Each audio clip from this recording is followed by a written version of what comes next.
para buscar una información sobre una persona, vosotros o cualquier ciudadano ponéis el nombre en Google y poco más. Nosotros tenemos una serie de motores de búsqueda que no tienen nada que ver con Google, que buscan, no estoy hablando de Deep Web, ¿de acuerdo?, ni de datos ilegales, sino que de una forma de ingeniería informática acaban filtrando pequeñísimos datos de un lado y de otro y combinándolos en algo que puede resultar un dato de relevancia. Bienvenidos a otro episodio de Precluidos. Esta noche tenemos un programa bastante interesante, ya se lo adelanto, porque vamos a hablar sobre detectives privados. Tenemos hoy el placer de contar con Juan Cruz, un detective que tiene 15 años de experiencia, que además es criminólogo y que nos va a arrojar luz sobre la figura del detective, lo que puede hacer y sobre todo lo que ya se está haciendo. Muy buenas noches, Juan. Muy buenas noches, Eduardo. ¿Qué tal? Buenas noches. Yo creo que la primera pregunta es obligadísima. ¿Qué le lleva a una persona, qué te llevó a ti a convertirte en detective? Pues mi caso es relativamente curioso. La mayoría de personas que se dedican a la investigación privada lo hacen por herencia familiar o por afinidad a las fuerzas de seguridad del Estado. En mi caso me dedicaba a algo que no tenía absolutamente nada que ver. Mi afición era puramente cinematográfica. Trabajaba en el aeropuerto en un trabajo extremadamente aburrido. Y tanto que decidí que tenía que hacer algo para aprovechar el tiempo. Empecé a estudiar criminología, que era una materia que me atraía de una forma puramente intelectual, sin un objeto de ser mi futura profesión en el futuro. Y cuando dio la casualidad que la empresa en la que estaba trabajando quebró, y me encontré un día con la carta de despido en una mano y la licencia de detective en la otra. Parece que el destino me está dando una señal, y hasta hoy. Bien. Y ya empezando un poquito por lo que es la figura del detective, ¿nos podrías explicar un poco qué es lo que hace, qué es lo que no hace, esos mitos? ¿Podrías explicar un poquito para introducir a la expectación? Sí, mitos, creo que hay pocas profesiones más allá de la nuestra que tengan mitos encima de sí misma, ¿no? Y son mitos atractivos, por supuesto. Yo estaba comentando antes que a partir del cine me interesé por esta profesión. Era un catálogo de mitos, ¿no? No obstante, hoy en día se puede definir que un detective es un testigo profesional. Es decir, en cualquier ámbito de la vida, ya sea laboral, ya sea familiar, pareja incluso, como el tópico indica, el detective se convierte en los ojos del cliente en una situación que es de su interés jurídico, normalmente, y en la que necesita esclarecer algo que está sucediendo. Ese algo puede ser algo en que haya que investigar de una forma más profunda o puede ser simplemente algo que sucede en la vida de todos, pero haya que constatarlo, acreditarlo por escrito en un informe que luego acabará en un juzgado. En definitiva, la forma más adecuada de definir la función del detective hoy es la de testigo profesional. ¿Qué papel juega la formación del detective luego en su día a día? Porque yo creo que es de las pocas profesiones o de las profesiones más técnicas en las que la teoría luego no tiene que ver casi con la práctica. Absolutamente nada. Y de hecho yo suelo decir, aunque les pese a muchos, que la educación en cuanto a detectives es irrisoria. Simplemente se trata de un camino universitario para acabar obteniendo una licencia que es la que te permite en ese momento empezar a trabajar y a aprender. En cierto modo se compara muy fácilmente con el carnet de conducir. Uno puede ir a la academia, sacar un carnet de conducir, pero eso no lo convierte en Ayrton Senna. O sea, lo convierte en una persona que tiene el carnet y se enfrenta por primera vez a la realidad de la calle, a los atascos, al estar solo delante del conductor Fittipaldi, etcétera, etcétera. El detective le pasa exactamente lo mismo. Hay muchos profesionales que, con todo mi respeto, deciden salir de la universidad y ponerse por su cuenta. Desde mi punto de vista es una locura. Son tantos los matices y son tantas las situaciones en el filo en el que uno puede transgredir la ley fácilmente, vosotros como letrados lo sabéis perfectamente, en el que se necesita un rodaje. Afortunadamente tuve ese rodaje, primero en varias agencias ya establecidas y luego como profesional autónomo que colaboraba para otras, hasta que por fin decidí que ya era el momento de lanzarme por mi cuenta. Tú lo has dicho, esos límites jurídicos que muchas veces no se tienen claros. ¿Qué límites tiene un detective? ¿Qué límites de investigación? A ver, la ley de seguridad privada, la vigente ley de seguridad privada, que es la que nos regula, más o menos establece unos requisitos para trabajar como detective privado y las funciones que puede realizar un detective privado. Luego, ¿cuáles son los límites? Realmente los que marque la ley, ¿vale? Es decir, un detective no puede entrar, por supuesto, en un domicilio, no es una prohibición expresa para detectives, también lo es para las fuerzas de seguridad y para cualquier tercero. No podemos hacer grabaciones de comunicaciones, ya sea por WhatsApp, ya sea por lo que sea.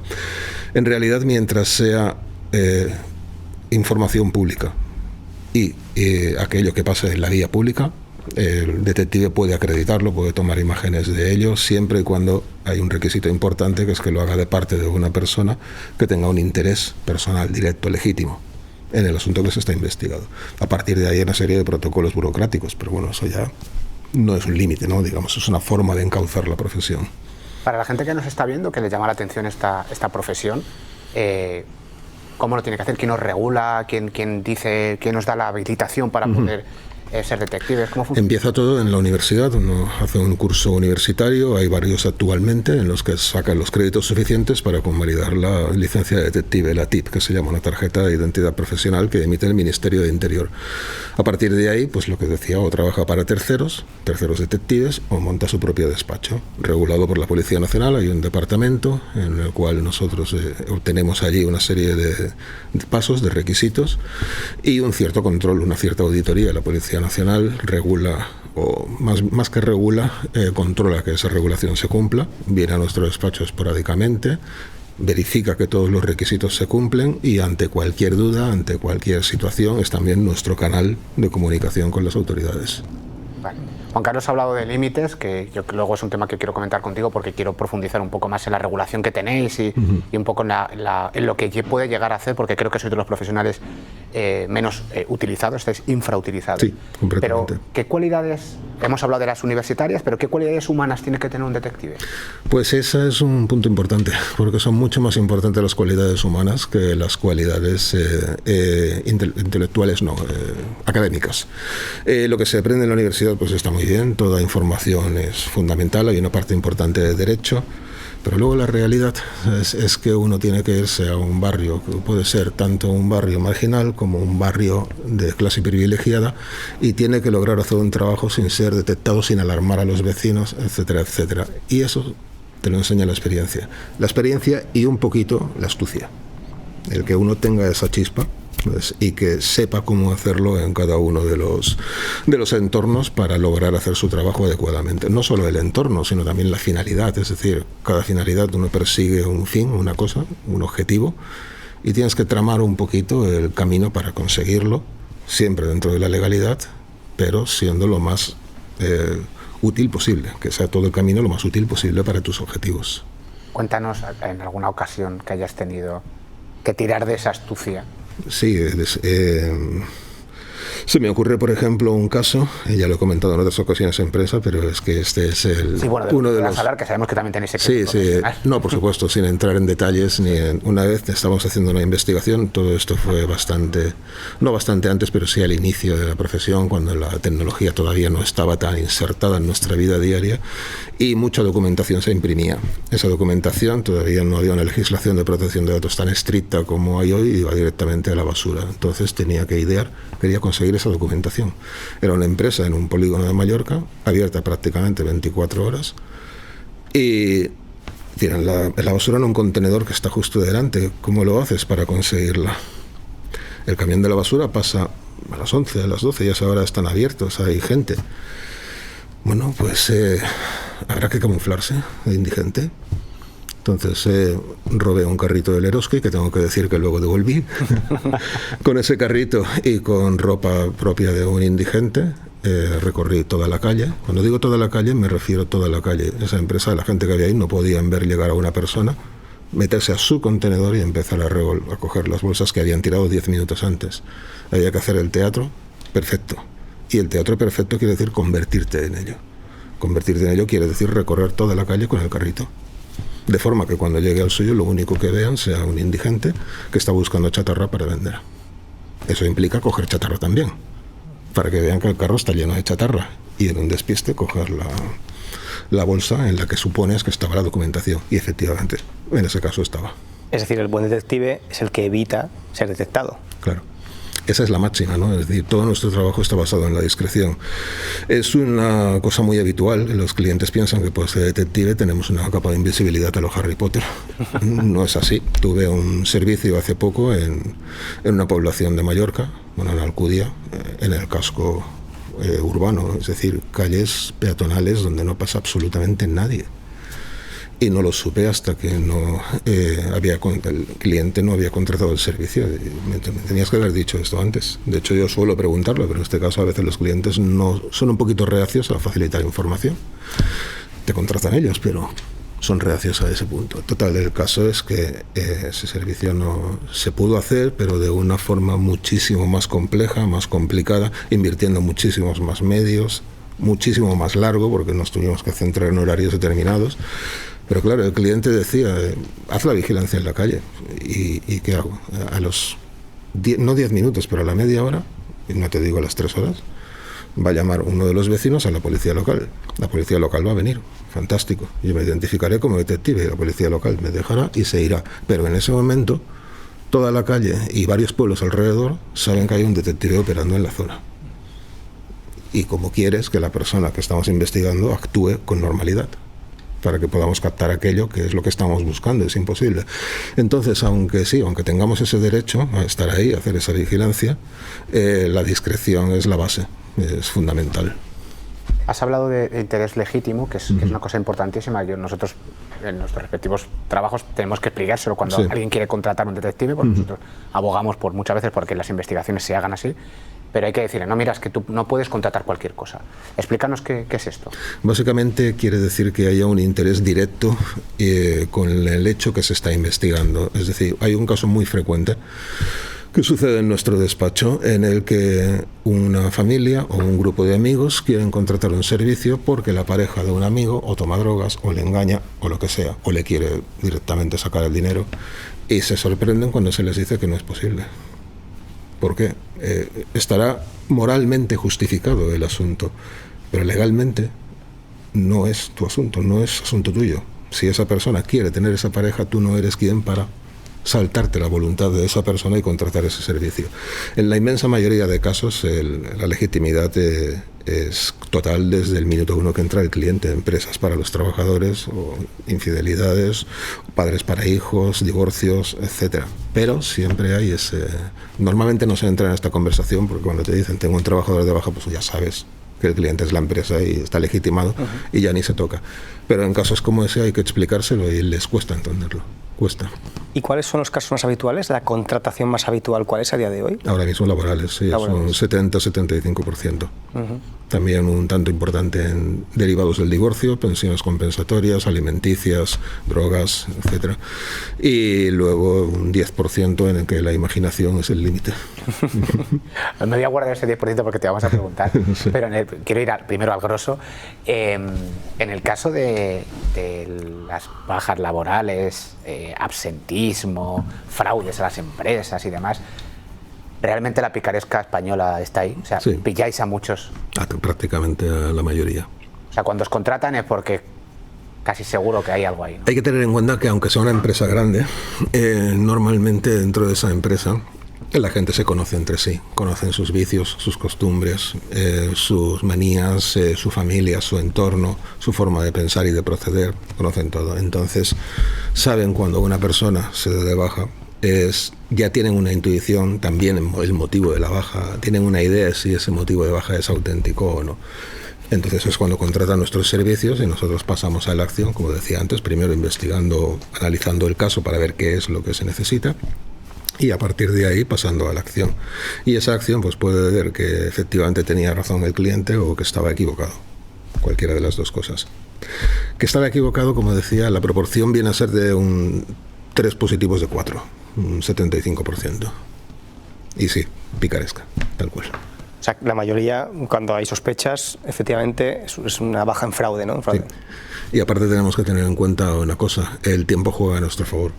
Porque por definición una actividad laboral es continuada. Y si es continuada, a lo mejor hoy tengo un inconveniente, a lo mejor me detectan. Pero si esa persona sigue cometiendo esa actividad, mañana habrá otra persona, otro vehículo, otra persona, otras circunstancias. Entonces el tiempo juega a nuestro favor. ¿Y casos relevantes relacionados con las incapacidades laborales? Que hayas tenido algo que digas, o incluso que en redes sociales no ha habido una investigación tan ardua, sino que en redes sociales han publicado fotografías o vídeos incompatibles con esa Normalmente las fotografías o vídeos que se publican suelen ser el inicio o uno de los inicios de nuestra actividad, porque tienen un valor relativo. Vosotros como letrados lo sabéis perfectamente. Hay que acreditar las circunstancias en las que se produce eso, etcétera, etcétera. Y normalmente son el inicio. A partir de lo que se trata es de nosotros verlo en directo, como decía antes, testigos presenciales. Verlo en directo, experimentarlo, llegado el caso, si es un camarero, si es alguien que presta algún tipo de servicio. Y sí, normalmente acabamos dando en el clavo. Casos llamativos no tienen tanta fuerza si los comento aquí, pero por ejemplo he visto, quiero decir, no tienen tanta fuerza como verlo en directo. Uh-huh. Pero ver personas que están cojeando cuando van a la mutua, por la tarde están jugando a fútbol. Recuerdo que había un señor al principio, al que le tengo mucho cariño. Esta investigación pues, fue una de las primeras, ¿no?, que hizo con mi despacho. El hombre, cuando iba a llevar el parte de baja, todavía en papelito, iba cojeando, llevaba una caja de tomates de su huerto y no la podía cargar, ¿sabes? Pedía la ayuda para coger la cajita de madera de los tomates. Y luego por la tarde estaba cambiando una rueda de un tractor. Es decir, ya tiene una mejoría inminente. Exacto, sí, en cuestión de horas. En el tema de, vamos al porcentaje más pequeño, uh-huh. O sea, bueno, primero el tema de las infidelidades, aquí me imagino que también deben ser informaciones, o sea, deben ser investigaciones complejas, porque el que comete una infidelidad se esconde, entonces... Depende del perfil. Hay que tener en cuenta que vivimos en Mallorca. Y Mallorca es la tierra de refugio para mucha gente. Hay muchísimo... El mercado de las infidelidades, prácticamente el 90%, diría que más, en nuestro despacho son extranjeros. Turistas, o sea, claro, familiares de turistas, uh-huh, que han venido aquí a Mallorca o Ibiza. En Ibiza sí es el 99. Como Las Vegas, ¿no? Exacto, sí. Y en la mayoría de casos son positivos, precisamente porque lo que uno viene es a vivir sus vacaciones de la forma más relajada posible, y eso incluye también una canita al aire si se puede.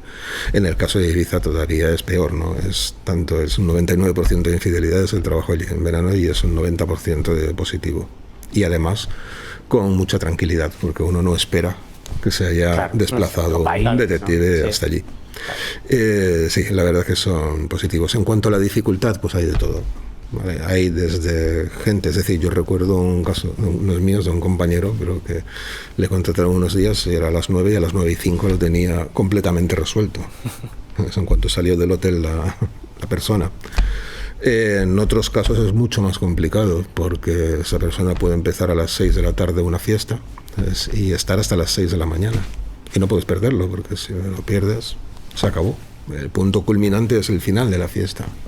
Entonces hay de todo, sí. Quizás esos temas son los más divertidos también. Son los más te llevan hacia la imagen del detective clásico, ¿no? Uh-huh. Lo que decíamos antes de las películas. Sí. Hay una parte de vuestro trabajo que coincide con, lo hemos hablado con Juan Carlos muchas veces aquí, con la Fuerza y Cuerpos de Seguridad, que es la autoexposición en redes sociales.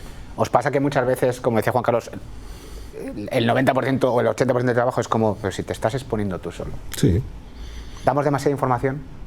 Hay de todo, hay perfiles para todos los gustos, pero sí, os puedo decir que hemos tenido un caso, ahora mismo, todavía está abierto, por eso no entraré en muchos detalles, de una persona que alegaba una serie de condiciones y que ha publicado vídeos en abierto completamente contrarios.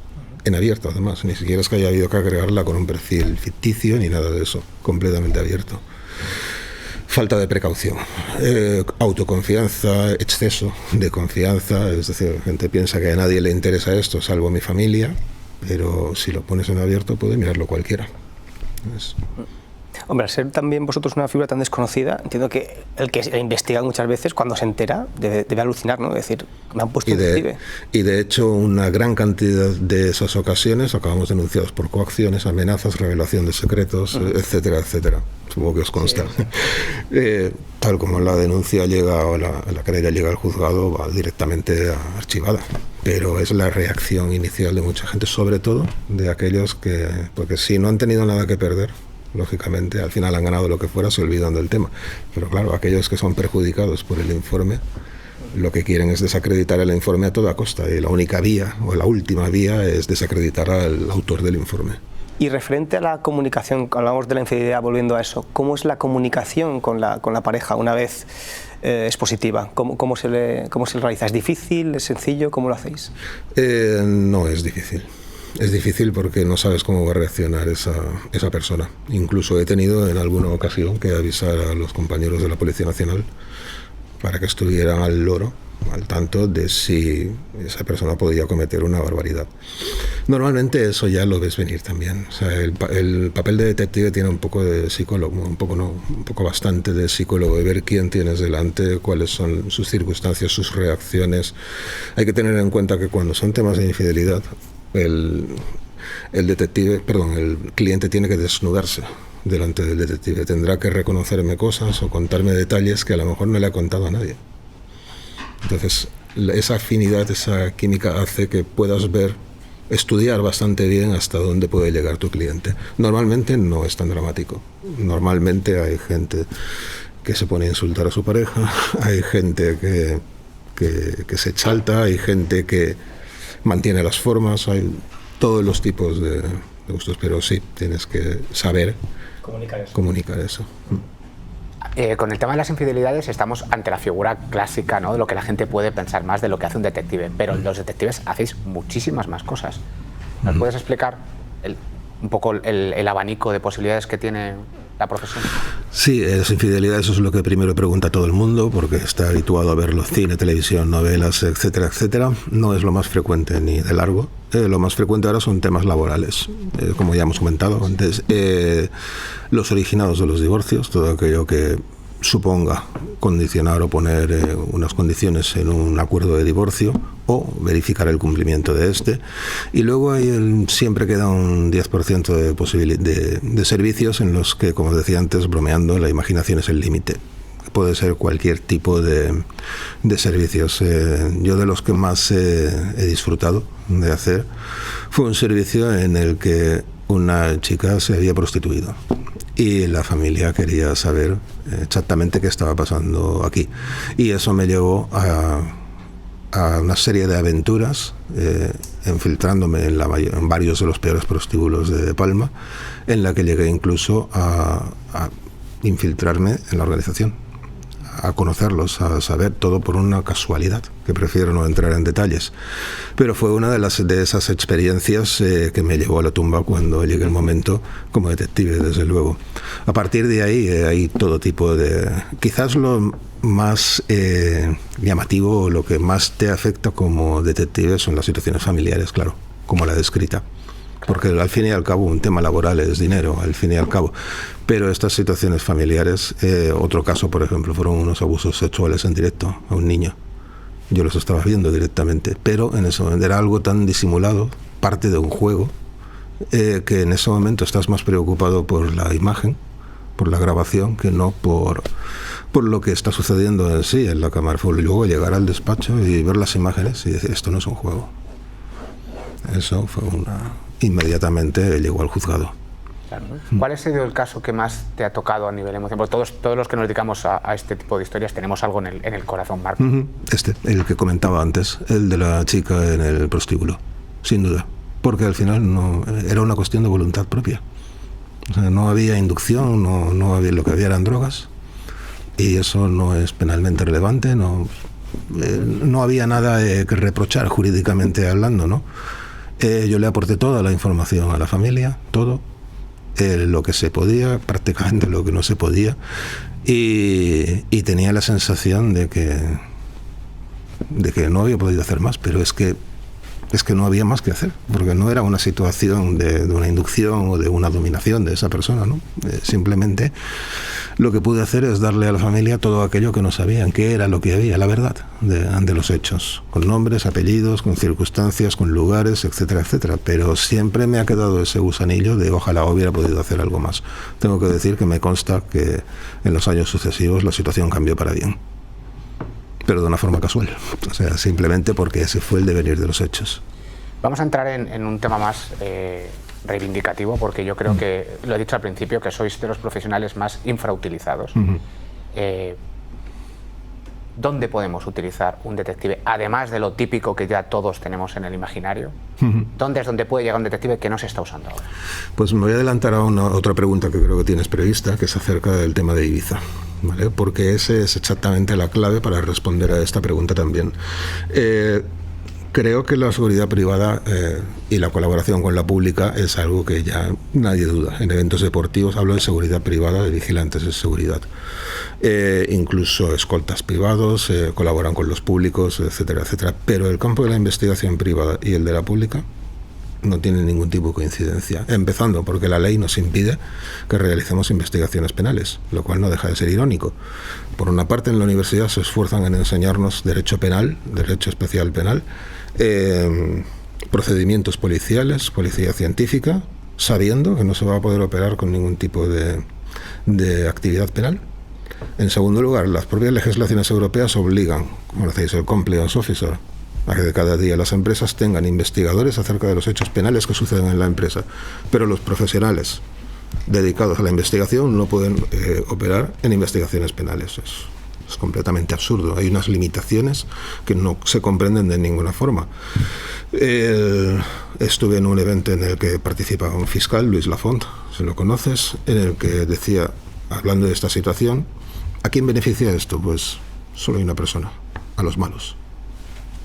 Ya está. Entonces tenemos una serie de obstáculos para ejercer la profesión, totalmente, más allá de la falta de herramientas, ¿de acuerdo? De acceso a datos, a informaciones, que la policía sí tiene acceso a través del juzgado, pero nosotros no.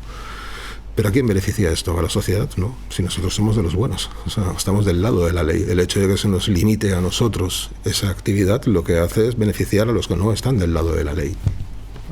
Tú abogas porque los detectives podáis investigar también este tipo de delitos o incluso algo que empiece como un tema privado, claro, y derive en un tema penal, no tenga que cortarse inmediatamente y comunicar, sino... Claro, actualmente es así, un tema privado puede desencadenar, sí, de hecho es muy habitual, un tema público y comunicarse, temas de drogas, muchísimos. En un servicio concreto has detectado un nido donde se venden drogas y lo comunicas a la policía.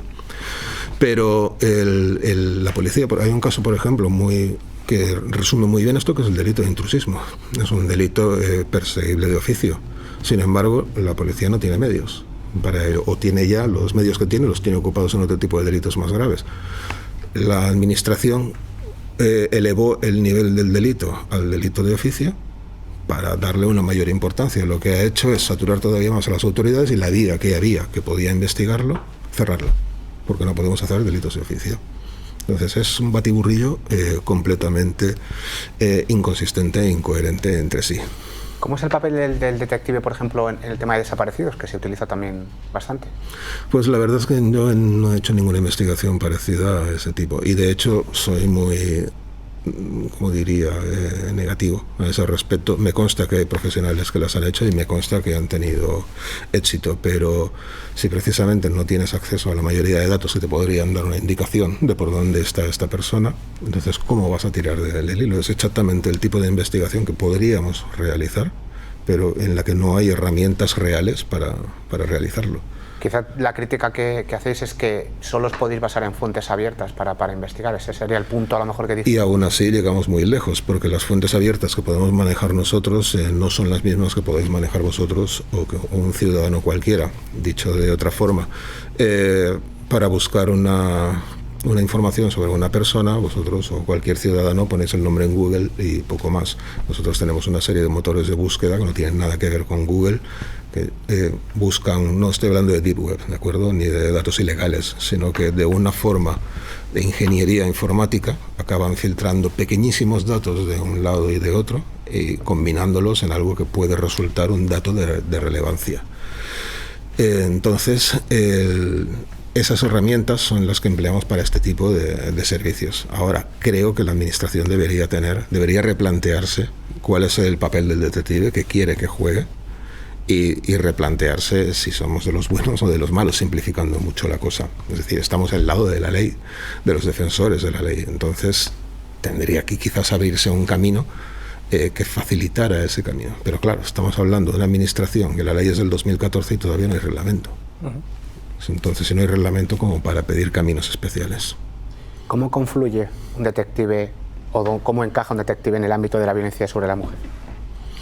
Hemos hecho varios servicios. En primer lugar sería, por ejemplo, un campo en el que se podría contratar la vigilancia a un detective en lugar de dedicar a un funcionario para que estuviera comprobando que esa persona realmente no está respetando una orden de alejamiento. Porque, ojo, nosotros no solo podríamos vigilar a la mujer para que no se acercara, sino también al agresor. Podemos estar también donde él, de forma encubierta y comprobando las medidas o las acciones que está realizando, si pudieran estar encaminadas a dirigirse al domicilio. Hemos hecho algunas cosas como esta, y alguna persona ha sido condenada por quebrantamiento de condena, porque hemos podido acreditar de esta forma que efectivamente no solo es que se estuviera acercando, sino que se estaba acercando hasta la puerta prácticamente del domicilio. O sea, sería la investigación privada, digamos, un complemento más a la pública y un beneficio para todos al final, porque al final conseguiríamos... Al fin y al cabo se trata de eso, de estar del lado de la ley o del lado contrario. Y todo lo que sea poner límites a aquellos que están del lado de la ley significa poner obstáculos. ¿Y por qué crees que se ponen esos límites? En parte prejuicios y en parte por desidia de la administración. Prejuicios porque el detective ha sido un profesional que en el ámbito jurídico está bien considerado. Compañeros vuestros letrados, prácticamente todos conocen nuestra profesión y la mayoría, por no decir todos, acuden a nuestros despachos con total normalidad. Lo mismo con las empresas. Los empresarios conocen los servicios y vienen con mayor desconocimiento legal, pero para eso estamos ahí, se les informa. Pero cuando la palabra detective, yo suelo decir que cuando un detective hace bien las cosas, todo queda cubierto por el secreto profesional. Y cuando las hace mal es primera página de los periódicos. Entonces, es bastante difícil que la imagen pública sea más positiva en estas condiciones. Si la imagen pública no mejora, las administraciones se lo pensarán dos veces, porque al fin y al cabo pueden repercutir contra ellos. La figura del detective de oficio. ¿Qué piensas? ¿Crees que, porque sois al final un profesional independiente, lógicamente, que cobráis unos honorarios como no podría ser de otra manera, pero claro, esto quiere... Al final lleva a que mucha gente no se pueda permitir. Es un tema, Juan Carlos hace poco en un par de episodios, ¿no? Justicia para ricos, justicia para pobres. Es un tema muy interesante, la verdad, porque más allá del tema económico, que efectivamente la inversión para contratar a un detective suele ser importante, habría que ver cuál es el encaje legal de ese detective, porque un detective de oficio, ¿cómo interviene sin que lo sepa el juzgado? Y si lo sabe el juzgado, se lo va a guardar como un secreto a la otra parte. Pero es que si se lo dice, ya no tiene efectividad Entonces, es un tema en el que a priori soy positivo. Me gustaría que existiera esa figura, como decía antes, también para mejorar esa imagen pública del detective sería, pero la regulación sería compleja.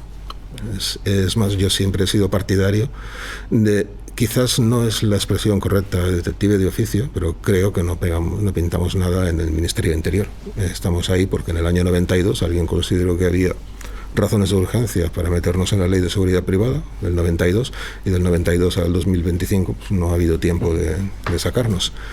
Entonces estamos ahí puramente porque nos metieron en ese cajón en algún motivo, pero no pintamos nada. Creo que el ministerio en el que estaríamos mejor encajados sería el Ministerio de Justicia, y una vez estando en el Ministerio de Justicia, ahí ya sería, creo, más factible realizar una legislación en la que sí el detective pudiera trabajar al servicio de un juzgado, como lo hace un médico forense. Como auxiliar de justicia. O como lo hace otro profesional cualquiera. Pero claro, eso es una reforma. Lo que ha dicho Eduardo es muy interesante, por ejemplo, con todo el tema de la vulnerabilidad en temas de alquileres, muchas veces el juez lo que tiene que hacer es ponderar derechos entre una parte y otra. Correcto. Es decir, si la parte que tiene el impago de alquiler no tiene medios económicos para contrataros, pues tiene un problema porque sabe que la otra parte tiene dinero, tiene un trabajo que no declara, tiene un coche a nombre de otra persona, y no puede acceder a esos elementos probatorios debido a que no tiene un detective, como ha dicho Eduardo, de oficio. Es decir, esa vía sería positiva, pues también para justiciable. Fuera un detective de oficio, fuera un auxiliar de juzgado, o la categoría legal que quisieras meter, la figura legal existe, es el detective privado. Y para un detective privado, el servicio que acabas de comentar, es extremadamente fácil. Correcto. ¿Vale? Tenemos la habilidad para hacerlo, las herramientas legales, y es una vigilancia continuada en un domicilio para comprobar si esta persona que dice que es vulnerable lo es en realidad o no. Pues ahí está la fórmula. Otra cosa es que alguien quiera adaptarla. Exacto.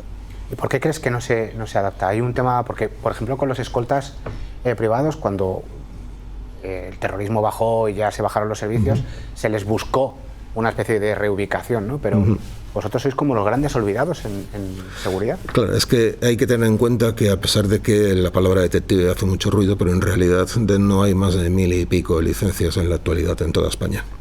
Entonces es un gremio bastante pequeño. Desde mi punto de vista, y ese es uno de los motivos por los cuales yo estoy aquí hoy en día, creo que ha existido un cierto oscurantismo en el propio gremio de los detectives acerca de su figura y su profesión. Y yo siempre he pensado que hay dos formas de borrar esa imagen oscura, actualizarla y al actualizarla abrir la posibilidad de que haya nuevas vías. Una es la colaboración con el sector público, lo que comentábamos antes, y la otra es esta, los medios de comunicación, que el público sepa exactamente qué es lo que hacemos, que no vamos con un sombrero, con el periódico detrás de unos cuernos, que sí, que a veces se hace, lo de la infidelidad, no lo del periódico, que a veces se hace, pero que ese no es la esencia de la profesión. La esencia de la profesión es lo que acabáis de comentar, eso es un auxilio a los tribunales. De hecho, hay una parte que me parece fantástica, de las mejores cosas que hacéis en el trabajo. No digo que perseguir infidelidad no sea importante. Para el que los contratos sí. Sobre todo para el que se lo hace, pero en fin. Sí que hay una parte que tiene que ver con menores, que es ese control o esas investigaciones acerca de con quién está el menor, con qué grupo de amigos se meten, incluso prevenciones de que eso no pueda acabar pues en temas de sectas, de bandas criminales y tal. ¿Cómo se abordan estas investigaciones? Prácticamente todas empiezan de la misma forma, que es analizando el servicio y encajando todas las piezas para que el desarrollo sea lo más positivo posible. Hay que tener un factor en cuenta. Si el servicio es sobre menores, un detective de 52 años lo va a tener complicado. En ese caso lo que voy a hacer será, detectives de 15 años no existen, ¿no? Pero sí existen de 20 y muy pocos que acaban de salir de la universidad. Entonces mi trabajo realmente ahora como director del despacho es organizar un servicio y detectar las piezas que necesito para que ese servicio, la realización sea óptima. En el caso de menores, pues lo que voy a necesitar es gente muy joven, espabilada, astuta, pero que tenga las orejas abiertas y haga lo que yo le digo. ¿Vale? Y luego ya llegado el caso, si se necesitan otras circunstancias, ir adaptándolas, pero eso sería lo primero, ¿no? Encontrar gente joven. Luego de menores, no solo es que el menor por sí mismo pueda tener un riesgo de hábitos, de drogas, etcétera, sino también es su entorno. Yo recuerdo, por ejemplo, haber hecho un servicio en el cual una persona que viajaba con el coche mucho por su trabajo se llevaba a su hija menor de 4 o 5 años y en horario laboral recorría toda Mallorca. En horario laboral de 9 a 6 de la tarde se tomó 18 cervezas, 18 tercios. 18 tercios en 8 horas, es más de una cada media hora. También hay que decir que luego por la tarde parece ser que se fue a algún domicilio a buscar una ayudita para bajarle la borrachera. Esas circunstancias también son habituales y más habituales incluso que la otra. Y se incluyen en el informe, que luego posteriormente va al juzgado. ¿Cómo os adaptáis como empresa a las nuevas tecnologías? ¿Utilizáis inteligencia artificial, otro tipo de medios? ¿Cómo estáis adaptando a este cambio continuo? Yo personalmente creo que yo soy del 72.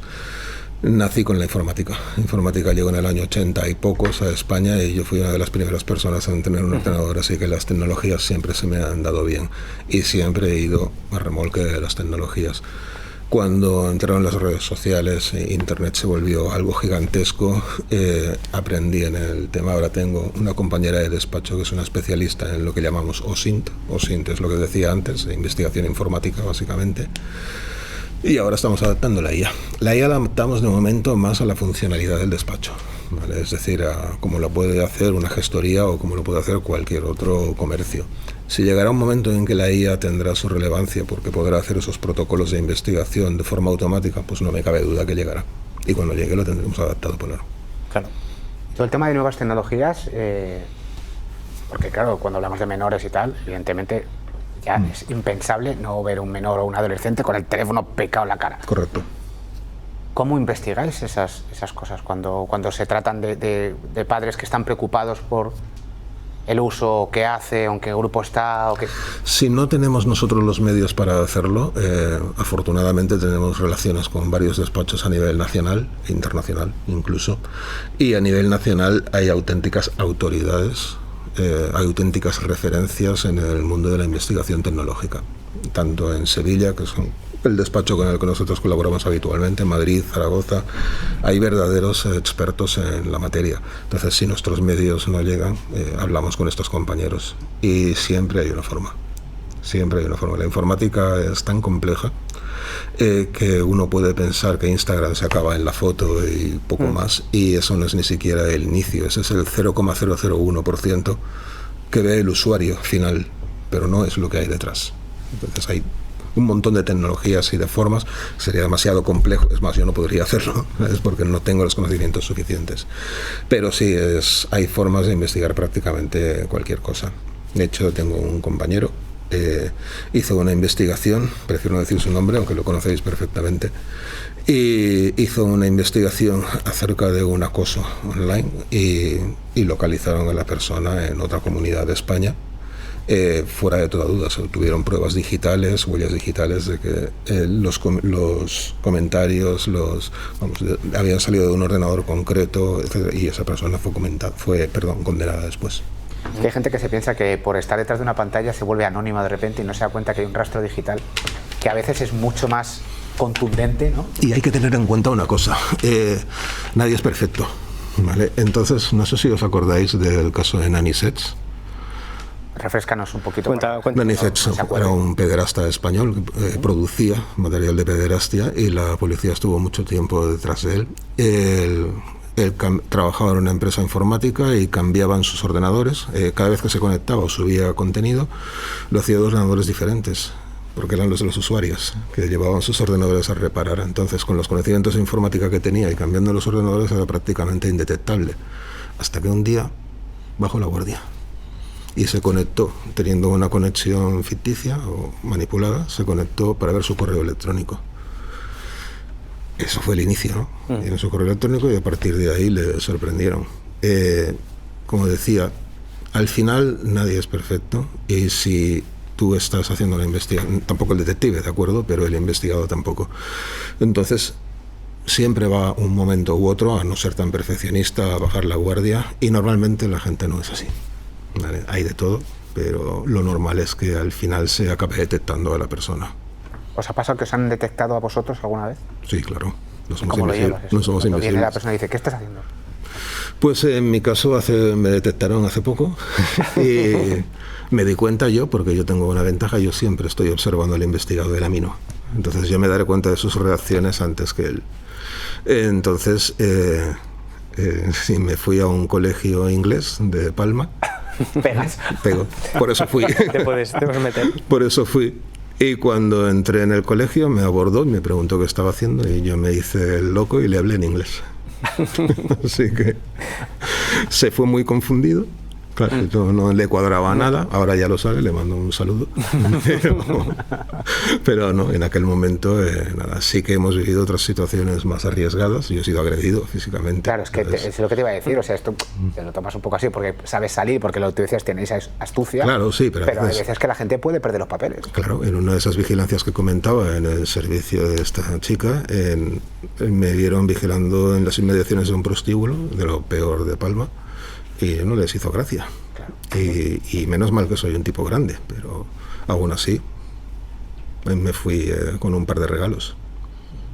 O incluso el riesgo de esta persona a la cual habéis destapado la infidelidad, que le habéis, entre comillas, destrozado la vida, aunque se ha destrozado él mismo o ella misma. Nunca. ¿No ha habido represalias en ese sentido? Por parte de investigados nunca he sabido, o al menos nunca he tenido noticia, ni nunca he tenido nada. Sí he tenido reacciones graciosas que no tenía nada que ver conmigo. Una vez me llamó una mujer que se ve que sabía que la habían investigado por infidelidad y me llamó reclamándome que le diera copia del informe, que me pagaba el doble, el triple, 10 veces más de lo que hubiera facturado yo.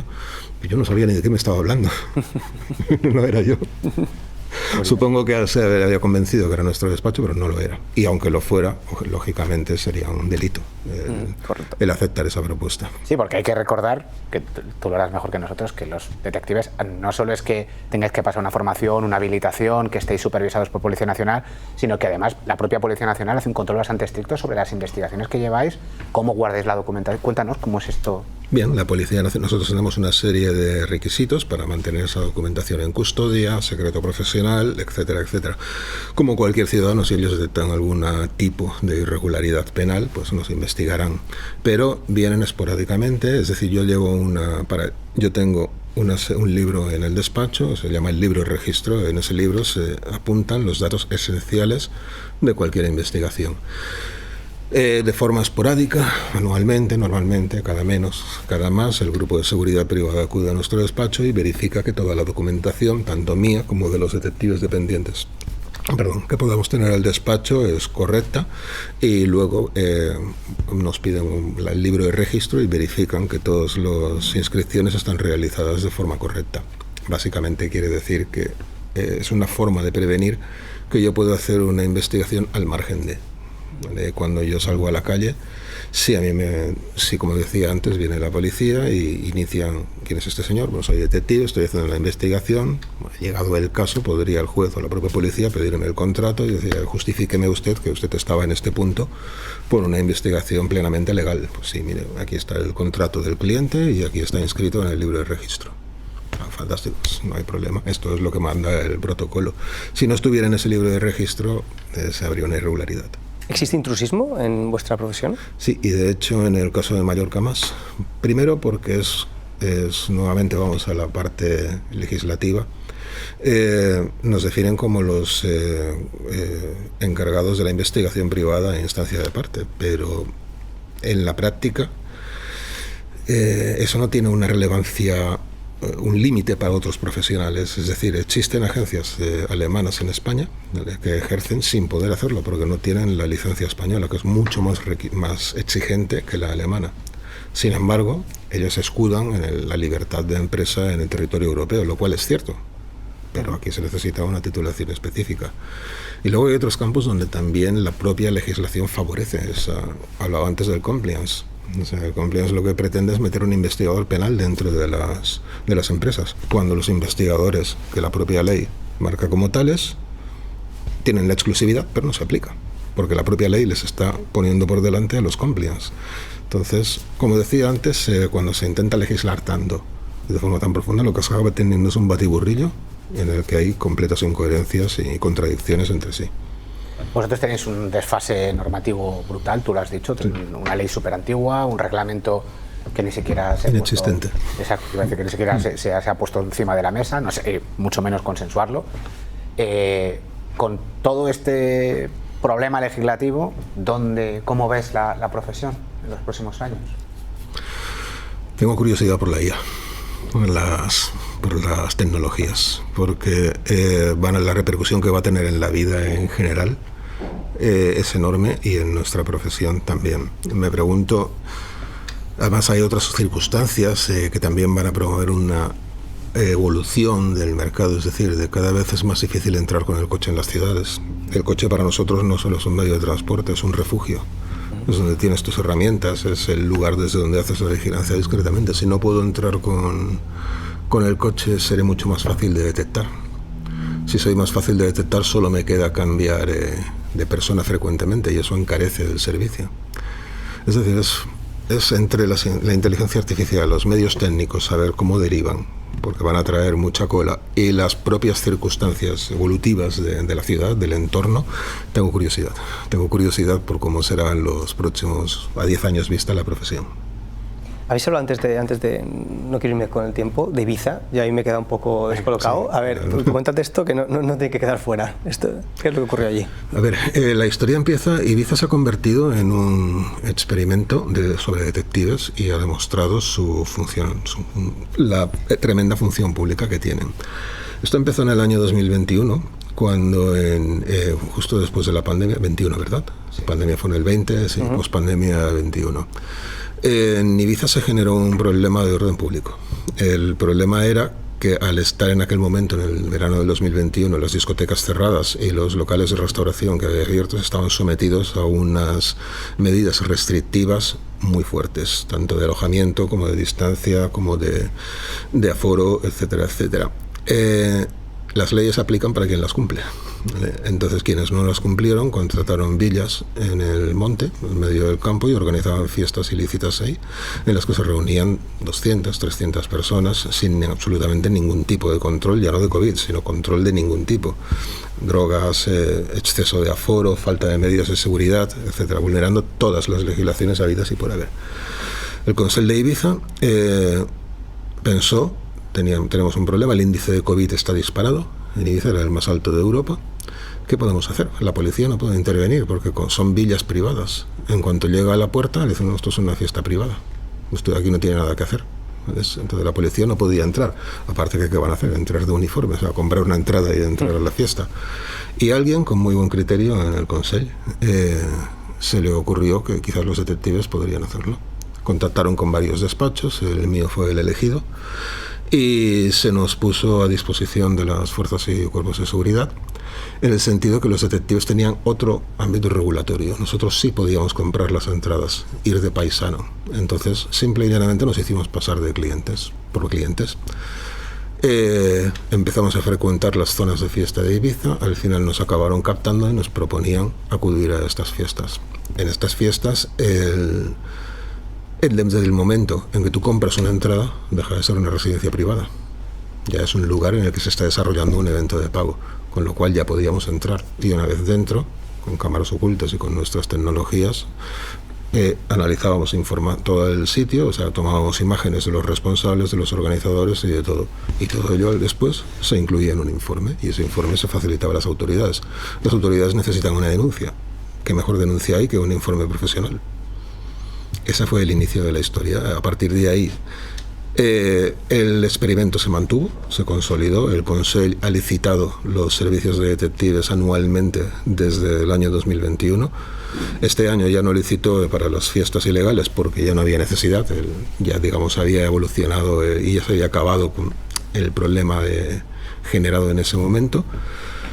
Pero se volcó en otras cosas. Se licitó para los servicios de taxis ilegales. Este año pasado en Ibiza. También hay un ayuntamiento en Ibiza que licitó detectives para los alojamientos ilegales. La dinámica siempre es la misma. El detective se aloja, se contrata el servicio y a partir de ahí emite un informe y ese informe va a las autoridades. La fórmula se ha mantenido en el tiempo. Es lo que hablaba antes de la posibilidad de que los detectives realicen tareas complementarias a las fuerzas de seguridad del Estado. Hay que decir que luego nosotros, cuando estábamos en esas fiestas, enviábamos la ubicación a la policía, y la policía sí tenía posibilidad, porque también hay que decir que era agosto, se personaba en el lugar. Es decir, era un trabajo complementario en el que nosotros facilitábamos, y lo mismo con los taxis y lo mismo con los Airbnbs, facilitábamos la información a la que la policía no podía llegar. Es decir, ni sustituimos ni negamos, es decir, continuamos un trabajo, y se demostró en ese experimento que la colaboración entre pública y privada tenía efecto. Ahora cambiemos Airbnb o fiestas y taxis e Ibiza, cualquier comunidad de España y cualquier actividad ilícita. La colaboración es posible y está ahí. Claro, esto te iba a preguntar, que cómo, salvando el caso de Ibiza, que podría ser un caso más de laboratorio, ¿cómo podemos aplicar esto en el resto de España? Y ahora mismo, así, oyéndote, se me ocurría, ¿no?, la lucha contra los alquileres turísticos ilegales, que está tan presente en todo el territorio español. Esto podría ser una vía, pero ¿qué otras vías también podrían haber? De momento, cualquier actividad que sea ilícita y que necesite de una denuncia. Ahora mismo salió en el periódico hace un par de días que los detectives, había una asociación, no sé si era de comerciantes, de empresarios o de vecinos, no lo recuerdo, que alarmados por el nivel de ruidos y de problemática que hay en el paseo marítimo, habían contratado un equipo de detectives para que acreditaran que había comercios que estaban vendiendo alcohol fuera de horas. Lo cual lo sabemos todos a simple vista, pero como decía, una cosa es que lo sepamos simplemente porque pasamos por allí y lo vemos, y otra es que se pueda acreditar por escrito. Pues eso ya está acreditado. Es decir, el valor que se le quiera dar, el valor jurídico, es de vosotros, de todos sois vosotros, pero es un testigo profesional cualificado, reconocido por la ley de enjuiciamiento civil. ¿Qué mayor denuncia se puede querer que esa? Entonces, el valor no parece que pueda haber un documento que pueda superarlo. Y además animamos a todas las administraciones porque a nivel de presupuestos esto es mucho más barato que tener a funcionarios en plantilla desarrollando actividades constantemente, pues escuchas, vigilancias. Y si no es más barato que los funcionarios, que como decía no se trata de sustituirlos, pero en el caso de Ibiza, la licitación del primer año, cuando lo hice yo era un contrato menor, pero la licitación del primer año fueron 80.000 euros, pero las sanciones por alojamiento turístico son a partir de 300.000 euros. Entonces, es que incluso económicamente, correcto, perseguir el delito sale rentable. Bueno, al final se trata también un poco de que con el dinero de todos... Ahora, hace falta una cosa, que Ibiza sí tuvo y el resto de España no: valentía. Arrojo y determinación para probar algo diferente. Sí. Yo creo que es un mensaje que cala. Nos has explicado perfectamente cuál es la figura del detective. Ya no pensamos en el detective como aquel hombre con gabardina, el del periódico detrás de... Eso también me gusta, pero cuando pongo la tele... Tú eres muy fan de cine antiguo también, ¿no? Sí, me gusta mucho el cine clásico, sí. El moderno también. ¿Qué mensaje le darías a los jóvenes que están pensando ahora, después de verte, decir, pues esta profesión me interesa? Bueno, es una profesión muy esclava, eso hay que reconocerlo, ¿vale? Uno no es detective 8 horas al día, en el sentido de que los horarios son indeterminados. Es verdad que yo ahora ya tengo un horario y yo el sábado por la noche estoy haciendo una parrilla en mi casa, pero me lo he ganado después de ya muchos años de profesión. Al principio uno es cuando tiene que adaptarse a esos horarios, no saber cuándo va a acabar, no saber si vas a llegar a la hora de la cena, pero es que eso también es parte de lo atractivo de la profesión. Es decir, el joven que quiere dedicarse a esto, si lo que espera es una vida de aventuras, que no se fije en el cine porque se queda corto. Es una vida que te va a dar esas aventuras. Te va a dar esa adrenalina, porque esta sensación solo la conocen mis compañeros. Cuando uno está uno puede tender a pensar que es aburrida porque tiras 12 horas en el coche esperando que salga una persona. Y es verdad, es aburrido en ese momento. Pero hay una diferencia. Cuando trabajaba en el aeropuerto, mi aburrimiento era vital. Es decir, no me aburría porque o leía o hacía cualquier cosa, pero era una sensación de no saber hacia dónde iba mi vida, qué diablos estaba haciendo ahí. Aquí ese aburrimiento no existe. Aquí cada investigación es una sensación nueva, es una circunstancia nueva, es el trabajo bien hecho, también el beneficio y la recompensa del trabajo bien hecho y en la cara del cliente. A mí cuando un cliente, recuerdo una vez que estaba en los juzgados de lo penal y trabajaba en ese momento para otra agencia, a mí el cliente no me conocía, pero la